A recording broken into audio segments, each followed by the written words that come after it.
Welcome team for this meeting. I would like to update you on some strategies of global branding.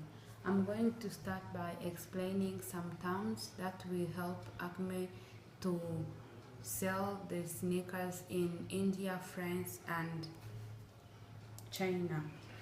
Let me start by global marketing strategy. Global marketing strategy is defined as a process of adjusting the marketing strategies of a given company to the conditions of other countries. Of course, global marketing doesn't limit itself on selling products. It's very wide. It's the full process of planning, creating, placing a product as well as promoting that particular product in a global market. Let me also talk about what a target market is. A target market is simply defined as a consumer that is intended to be the customer of a product. So a consumer might be a city, a target market might be a certain city, a certain state, or a certain country. There is also a demographic target market. A demographic target market is a particular focus of a market on gender or income level, age group, education level, and so on. For example, producers of dresses or handbags are intended to sell their products on specifically females or women. They don't plan to sell those kinds of products to males because males don't wear dresses. So let me talk about a consumer behavior. A consumer behavior is a brand. A consumer behavior is a branch of global marketing which deals with the consumer's various stages of purchasing a product. Consumer behaviors might include religions, values, wishes, preferences, and so on. Some customers may prefer to buy products because of their colors, because of the style, because of their culture's values. So there are many different factors that can show the consumer behavior. There is also social media marketing. Social media marketing is a way of using internet or other social medias to grab the attention of the consumers. Global branding also refers to the process of raising awareness of a product around the world. There are different factors of global or international branding.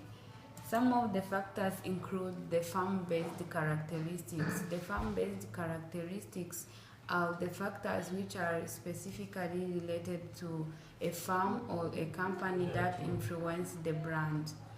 There are also the product market factors, which are the specific characters or features of a product which influence the awareness of a product.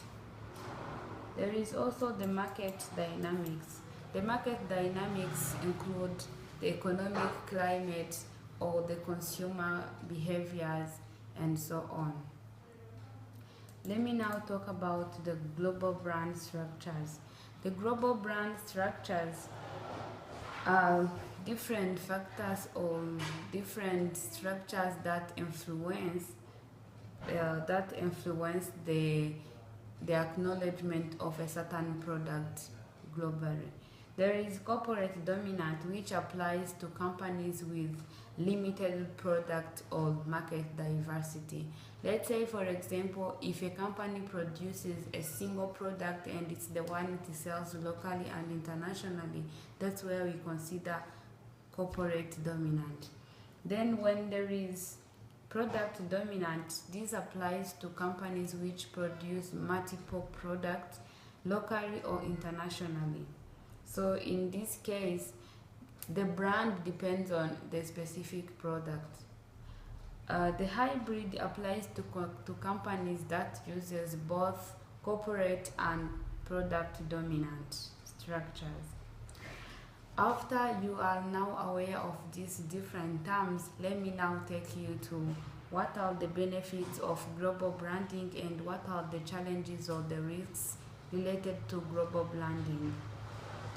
There is, starting with the benefits, global branding distinguishes the company's product from other companies or other products. As I was saying before, when a company understands well global branding, it's easier for them to first conduct a market research, to understand consumers' behavior, to understand consumers' preferences so that they can deliver a needed product at their target market. So if this company is competing with other companies that don't understand global branding, it's easier for a company which understands this concept to win a big market or a big share at the market. Global branding also improves the economy of scale. Economy of scale is simply economy where when the quantity of product increases, the cost of production reduces. So as far as the company's brand is well known, or as far as the company is making sure a big number of their target market is aware of their product, they will have a big number of sales. So that's when they will produce a big quantity and having a diminution in the cost of production. It also lowers the cost of marketing. A company which understands well the concept of global branding knows well how to use different types of styles of marketing. If you are selling your product to people, old people or people in old ages, you don't necessarily need to consider using social media. So a company which understands well this concept knows well how to identify what kind of marketing strategy will be better for their consumers, leading to a reduction in the cost of marketing. Let me now move to the challenges or the risks related to global branding.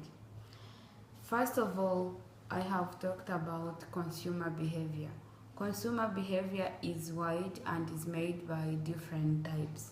So in global branding, there might be differences in consumers' needs, consumers' preferences. So it's going to be a challenge for a company to identify like how many people will like a green color, how many people will like a white color, and so on. This is another challenge.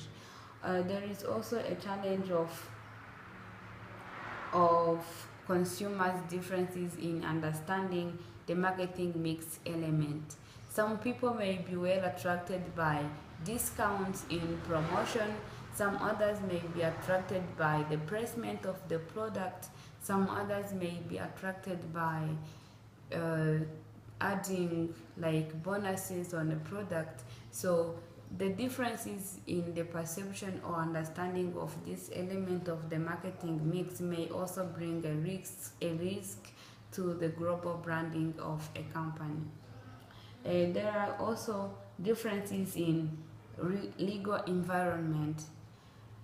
Everyone knows that the business environment in United States of America is not the same as the business environment in China. It's also different from the business environment in France as well as in India.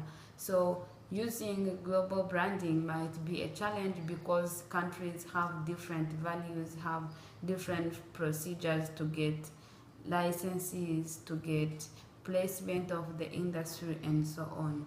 So Acme, as a company that is going to grow globally, it needs to consider this benefit, but also focusing on the challenges that they might meet before starting to export their sneakers or to place their industries of sneakers in these three countries that I was talking about.